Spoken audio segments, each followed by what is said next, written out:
Good evening, welcome to DHK News. Also tonight, the South Australian police are cracking down on bikie clubs for showing off gang colours.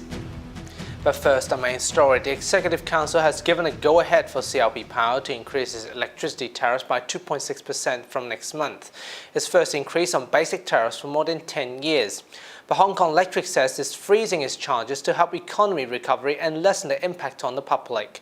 Officials from both firms later briefed the case to the legislators. CLP's acting manager, Richard Lancaster, says the power company was coming under increased cost pressure. A spokesman from the Coalition to Monitor Public Transport and Utilities, Richard Choi, say both electricity suppliers should freeze the charges. Cathay Pacific and Dragonair will give their staff a 1.8% pay rise next year, but the traditional annual bonus will be halved. Cathay Pacific's Chief Executive Tony Tyre says the airline is still in a vulnerable position to be 1 year after the global financial crisis. He says the recent pickup in business could not compensate for the massive slide in the first 9 months of the year. The chairwoman of the Dragonair Flight Attendants Union, Winnie Poon, says she was unhappy about the bonus cut. Another person has died in Hong Kong after testing positive for swine flu. The health authority says the 56-year-old woman patient was in good health when she developed the flu symptoms late last month. She was given Tamiflu and antibiotics but remained in critical condition and died on Tuesday. Some international news now. The South Australian police have moved to a second bikie brand in declaring a group under the state of tough anti-gang laws. Police have presented their application to Attorney General Michael Atkinson to have a rebel motorcycle club and declare a serious organised crime control act.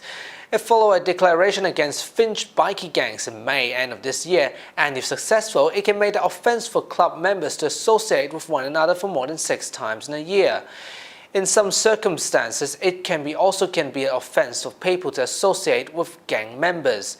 Mr. Atkinson said he would take the public submission on the application in relation to rebels under the February 5 in 2010. Sir Richard Branson has unveiled the world's first commercial manned spacecraft, the Virgin Ship Enterprise. About 300 people have already booked for the flights to edge the space on board of 6-passenger model calling Spaceship Two. It's thought to be Sir Richard Branson will be running the first flight out of New Mexico before extending his operations worldwide. Scale composition of Virgin Galactic shows off the new craft on Tuesday in Morozov Spaceport in California desert. U.S. Defense Secretary Robert Gates has made a surprise visit to the Afghanistan capital Kabul. He hopes that this will deliver a message to the Afghan and the U.S. troops that the United States is the thing to win.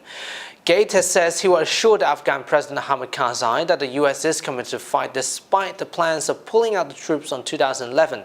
Meanwhile, General Stanley McChrystal, overall the militant commander in Afghanistan, is preparing to convince the Congress that more troops are needed to fight for growing insurgents. More than 920 U.S. troops have died in the 8-year-old war. British Prime Minister Gordon Brown has called a deep cut in European Union of carbon emissions as negotiations started hammering out a new agreement on climate change in Copenhagen.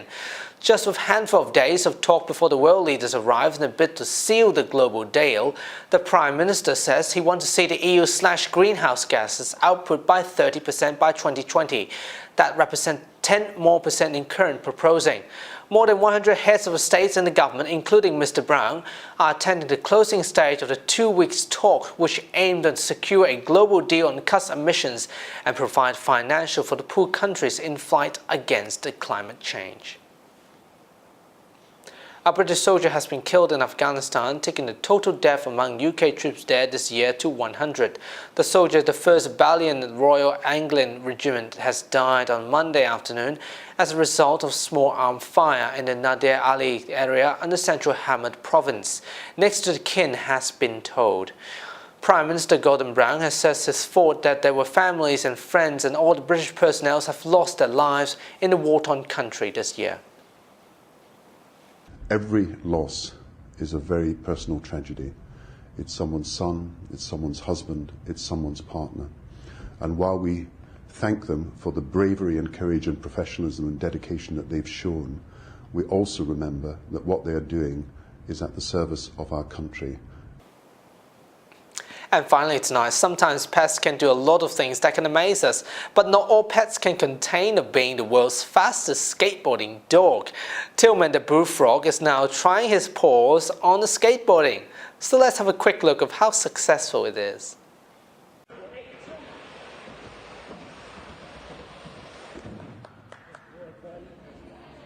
Tillman started skateboarding from the moment he came home when he was 8 weeks old. He was the size of my hand, and he just strung to it. You know, that's all he wanted to do was skate. So that's it for now. I'll be back at 8 o'clock on Friday for a news update. But from me and whole of the DHK Evening News team, thanks for watching, thanks for calling in. Have a fantastic evening. Bye-bye.